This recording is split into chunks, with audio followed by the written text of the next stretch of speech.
Ngayon ay meron po tayong isang balita dito na yumanig sa buong XRP community at maging sa mundo ng crypto.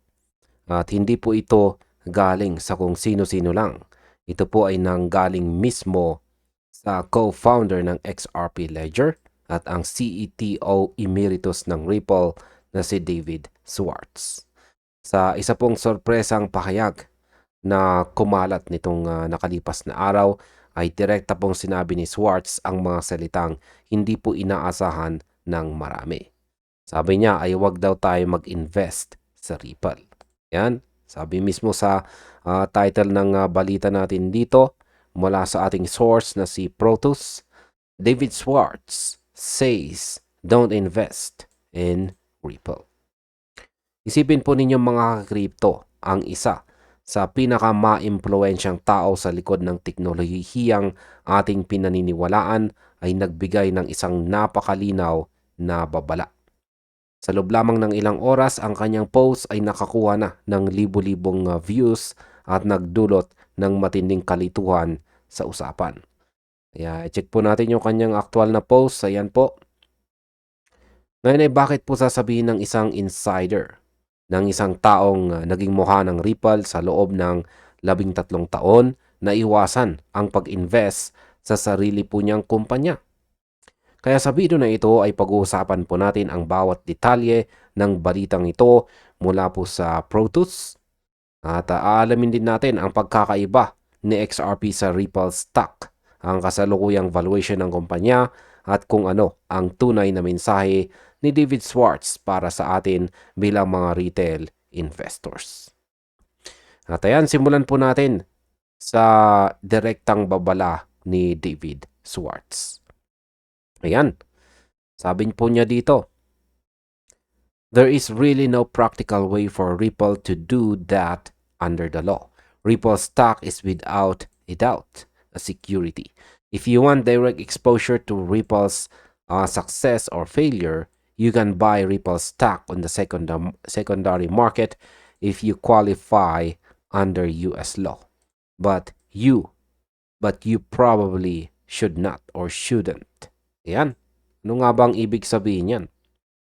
Nagsimula po ang lahat ng tumugon itong si David Schwartz sa mga community members na matagal na pong humihiling ng access sa Ripple stock. Marami po sa atin ang nag-aabang sa tinatawag na IPO o Initial Public Offering ng Ripple.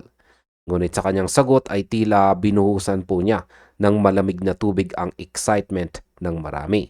Sinabi niya na kung gusto mo raw ng exposure sa tagumpay o pagkabigo ng Ripple, maaari kang bumili ng Ripple stock sa secondary market kung ikaw ay qualified sa ilalim ng batas ng Amerika. Pero ang kasunod na sinabi niya, ang siyang bumasag sa lahat. Sabi niya, but you probably shouldn't. Sa aking opinyon, napakalakas po ng timbang ng mga salitang ito.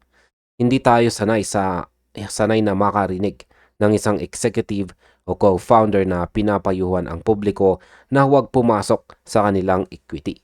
Kadalasan ang mga kumpanya ay puro hype at magagandang salita lang ang binibitawan para tumaas ang kanilang valuation.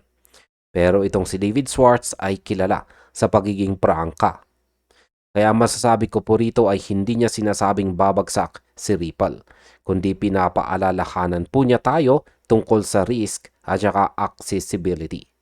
Dapat po nating intindihin na ang Ripple stock sa ngayon ay nasa private market o secondary market pa lamang, gaya ng sa Forge Global. Hindi ito gaya ng pagbili mo ng XRP sa exchange na isang click lang ay tapos na. Ang pagpasok po sa private equity ay nangangailangan ng malaking kapital at pagsunod sa mga komplikadong batas. Kaya sa tingin ko, ang babala po ni Schwartz dito ay para protektahan ang mga maliliit na investors na baka akala ay madali lang o guaranteed win ang pagbili ng shares ng kumpanya. Kaya ang masasabi ko po ay pinapaalalahanan po niya tayo na ang Ripple bilang isang kumpanya ay may ibang dynamics kumpara kay XRP bilang isang digital asset. Kaya wag po tayo magpadala sa emosyon na dahil mahal natin sa XRP, dapat ay pilitin din nating makabili ng Ripple stock kahit hindi natin lubos na nauunawaan ang panganib nito. Ngayon ay pag-usapan naman po natin ang kasaysayan ng Ripple at ang XRP supply. Sabi dito, the unusually clear investment warning comes from a Ripple insider whose company once held as much as $180 billion worth of XRP as its January 4, 2018 peak. At founding, Ripple then held 80% of the XRP supply. Over the years, it's steadily sold down its coins. Yan. Para maintindihan po natin ay kailangan nating balikan ang kasaysayan. Noon pong itinatag ang Ripple na dating tinatawag na new coin. Hawak po nila ang 80% ng kabuuang supply ni XRP. Noong January 4, 2018, yan, sa peak po ng market yan, ang hawak na XRP ng Ripple ay nagkakahalaga po ng dambuhalang $180 billion. Sa paglipas ng mga taon, unti-unti po nilang ibinebenta ang kanilang mga coins para pondohan ang operasyon at palaguin ang ecosystem. Sa aking opinyon, ang bahaging ito ng balita ay nagpapaalala po sa atin kung gaano kalaki ang kontrol ng Ripple sa supply noon. Pero ang mahalagang punto po rito ay ang decoupling o ang paghihiwalay ng identity ng Ripple at XRP. Maraming tao ang nag-iisip na si XRP ay parang shares ng Ripple. Ito po ang pinakamalaking pagkakamali na pilit na itinatama ni Schwartz. Kaya masasabi ko ay kaya po niya binibigyan ng babala ang mga tao sa Ripple stock ay dahil ayaw niyang magkaroon ng kalituhan. Ang Ripple ay isa pong software company na gumagamit ng XRP. Pero sa XRP ay isa po itong independent ledger. Dapat po nating ma-realize na ang tagumpay po ng Ripple ay pwedeng makatulong kay XRP. Pero hindi po sila iisa. Kung ang Ripple ay magkaroon ng internal na problema sa kanilang korporasyon, hindi ibig sabihin na mawawala ang utility ng XRP ledger. Kaya ang masasabi ko po rito ay gusto ni Schwartz na maging matalino ang mga tao. Kung ang layunin mo ay ang teknolohiya, dito ka kay XRP. Kung ang layunin mo ay ang corporate profit ng isang private company, doon ka sa stock. Pero ayon sa kanya, baka hindi ito ang tamang hakbang para sa iyo ngayon. Isipin po ninyo mga ka-crypto, siya mismo ang may-ari ng napakaraming equity. Pero heto siya, pinagsasabihan tayo na mag-ingat. Ibig sabihin may alam po siyang hindi natin nakikita sa valuation ng kumpanya sa ngayon. Ngayon ay pag-usapan po natin ang tungkol sa valuation ng Ripple sa secondary market. Sabi rito, Forge Global, a secondary market for private investors that Charles Schwab recently acquired, first listed Ripple stock at $19.74 per share in January 2023. It peaked at $243.23 on November 6, 2025 and now trades at $116, inputting a $19 billion valuation. Yan, paliwanag po natin. Ayon po sa balitang ito, ang Forge Global daw na isang secondary market na binili na ngayon ng Charles Schwab ay naglista po ng Ripple stock sa halagang $19.74 per share noong January 2023. Umakyat ito at nag-peak po sa presyong $243.23. Ito po yung kanyang pinakamataas na naabot na presyo noong November 6, 2025. Ngunit sa kasalukuyan, ngayon pong May 2026, ito na po ay nagtitrade sa halagang $116. Ibig sabihin, ang valuation po ng Ripple sa secondary market ay nasa $19 billion na lamang. Sa aking opinyon, ito ang nakakagulat na bahagi. Ang $19 billion valuation na ito ay mas mababa sa kalahati ng valuation na sinasabi ng Ripple mismo noong nakaraang 2 buwan. Sinasabi po ng Ripple na ang halaga nila ay malapit sa $50 billion noong March, base po sa halaga ng kanilang XRP holdings. Pero bakit sa aktual na bintahan ng shares, $19 billion lang ang tingin ng mga investors?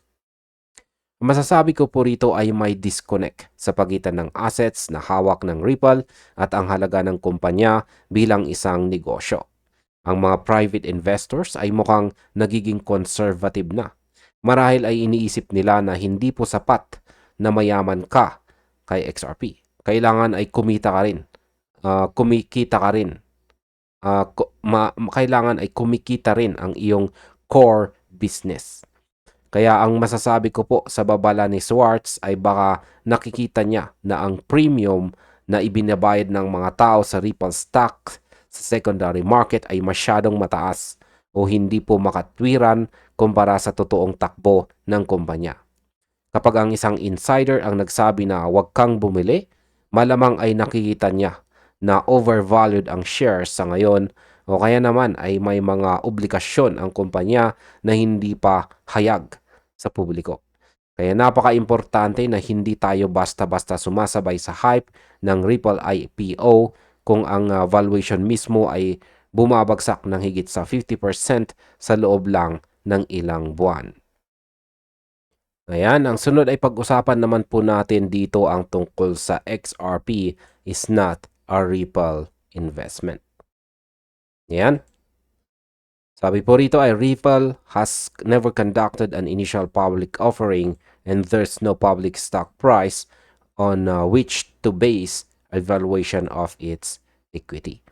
Yan, isa pong napakahalagang paalala na lumabas sa balitang ito ay ang katotohanan ng ang Ripple ay hindi pa kailanman nagsasagawa ng initial public offering or IPO. Wala po silang public stock price na pwede pong pagbasihan ng totoong halaga. Dahil dito marami pong mga retail investors ang nagkakamali at bumibili ng XRP bilang isang proxy bet sa tagumpay ng Ripple. Inakala po ng marami na kapag lumaki ang kumpanya, automatic na tataas si XRP dahil sila ang may-ari ng supply. Sa aking opinyon ay ito po ang myth na matagal nang pilit na binabasag sa ating community. Si XRP ay hindi po investment kay Ripple. Ang masasabi ko po rito ay ang gusto ni David Schwartz na tapusin na ang maling paniniwalang ito. Kapag bumili ka po ng XRP, wala kang ownership sa kumpanyang Ripple. Wala kang boto sa kanilang board meetings. At wala kang parte sa kanilang dividends kung sakaling magkaroon sila nito. Kaya sa tingin ko ang babala po ni Schwartz ay isang paraan para sabihin kung gusto po ninyong kaming suportahan ay huwag nyo kaming tingnan bilang isang traditional stock. Kaya masasabi ko po para sa atin bilang mga retail investors na bumibili ng XRP ay dapat ay nakatuon po tayo sa utility ng ledger at sa adoption nito sa buong mundo. Hindi po sa valuation ng kumpanya sa San Francisco. Marami po sa atin ang nadadala ng mga balitang Ripple is worth $50 billion pero gaya ng nakita natin sa Forge Global, ang market ay may ibang sinasabi. Kaya masasabi kong mag-focus po tayo sa asset na hawak natin. Yan, sa XRP. Dahil ito po ang may liquidity at accessible sa atin. Kaysa magpilit pumasok sa Ripple Equity na mismong co-founder na ang nagsasabing baka hindi ito magandang ideya. Ngayon ay pag-usapan naman po natin ang pag-alis ni David Schwartz at ang kanyang role. Sabi dito ay Protos previously reported that Schwartz became CTO Emeritus and joined Ripple's board once his corporate tenure exceeded 13 years. Yan, na-cover na rin natin yung balitang ito sa mga nakalipas na mga videos. Yan ang isang malaking bahagi rin ng balitang ito ay ang katotohanan itong si David Schwartz ay hindi na ang dati na aktibong CTO ng Ripple. Matapos po kasi ang kanyang 13 years or higit 13 years, siya ay naging CTO emeritus na lamang at sumali po siya sa board ng Ripple. Kasama po niya si Arthur Brito. Ayan. Kasama po niya si Arthur Brito sa pagbuo ng XRP Ledger noong June 2012. Kaya naman ang kanyang boses ay may napakalaking bigat sa industriya. Ayan, inamin din niya na matapos ibenta ang karamihan ng kanyang XRP, taon na ang nakakalipas, ang kanyang equity sa Ripple na lang ang natitira niyang crypto-related investment exposure. Ngayon, sa aking opinion ay isipin po natin ang kanyang sitwasyon. Halos lahat ng kanyang investment ay nasa Ripple equity, pero heto siya. Sinasabihan ang publiko na huwag tularan ang kanyang position.